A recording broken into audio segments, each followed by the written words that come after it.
প্রবেশপত্র না পাওয়ায় টাঙ্গাইলের 22 শিক্ষার্থী এইচএসসি পরীক্ষায় বসতে পারেনি। অনিশ্চয়তায় পড়েছিল জামালপুরের 96 ও ঠাকুরগাঁওয়ের 36 শিক্ষার্থীও। পরে উপজেলা প্রশাসনের হস্তক্ষেপে শেষ মুহূর্তে তারা পরীক্ষা দিতে পেরেছে। দায়ীদের শাস্তির দাবি করেছেন অভিভাবকরা। প্রতিনিধিদের পাঠানো তথ্য ছবিতে বিস্তারিত জানাচ্ছেন পিন্টু হাজং। টাঙ্গাইলের ভুয়াপুরের শমশের ফকির ডিগ্রি কলেজের 22 জন শিক্ষার্থী পরীক্ষায় অংশ নিতে পারেনি। এ নিয়ে ব্যাপক হতাশ ও ক্ষুব্ধ তারা। শিক্ষার্থীদের অভিযোগ, কলেজের বাংলার প্রভাষক লোকমান হোসেনের কাছে তারা ফর্ম পূরণ ও রেজিস্ট্রেশনের টাকা দিয়েছিলেন। আমাদের আশা দিয়েছিল যে শনিবার দিন তোমরা অ্যাডমিট নিয়ে এসে পরীক্ষা দিবা। লোকমান স্যারের কাছে আমি টাকা দিছি। এটার কর্তৃপক্ষ কলেজ কর্তৃপক্ষ, প্রিন্সিপালকে আমরা কোনোদিনই ছাড়বো না। প্রিন্সিপাল এটার সব দায়ী প্রিন্সিপাল।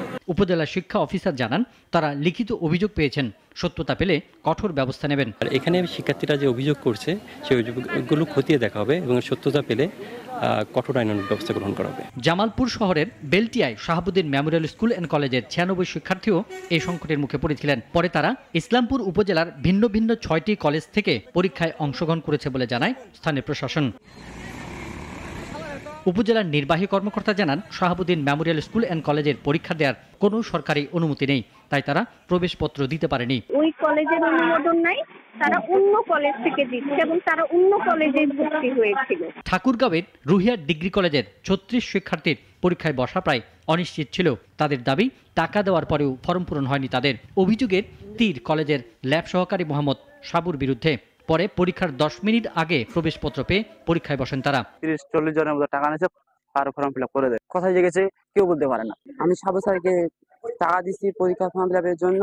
ঠাকুরগাঁও সদর উপজেলা নির্বাহী অফিসার বেলায়েত হোসেন বলেন, এই ঘটনায় অভিযুক্ত মিজানুর রহমান সাবুর বিরুদ্ধে ব্যবস্থা নেওয়া হবে। তার কাজ চলমান আছে, আমরা তালিকাতে পাঠিয়েছি এবং বোর্ডে কথা বলেছে, ওনারা আশ্বস্ত করেছেন ওনারা অ্যাডমিট কার্ডের ব্যবস্থা করে দিবেন। রুহিয়ার ডিগ্রি কলেজের অধ্যক্ষ মুজিবুর রহমান বলেন, এইচএসসি পরীক্ষার্থীরা নির্ধারিত সদস্যদের কাছে ফর্ম পূরণের টাকা দেয়নি। ফর্ম ফিল আপ কমিটির বাইরে কে বা কারা কোনো স্টুডেন্ট কার কাছে ফর্ম ফিল আপ করছে এটা অবশ্য কলেজ কর্তৃপক্ষ জানে না, আর জানারও কথা না।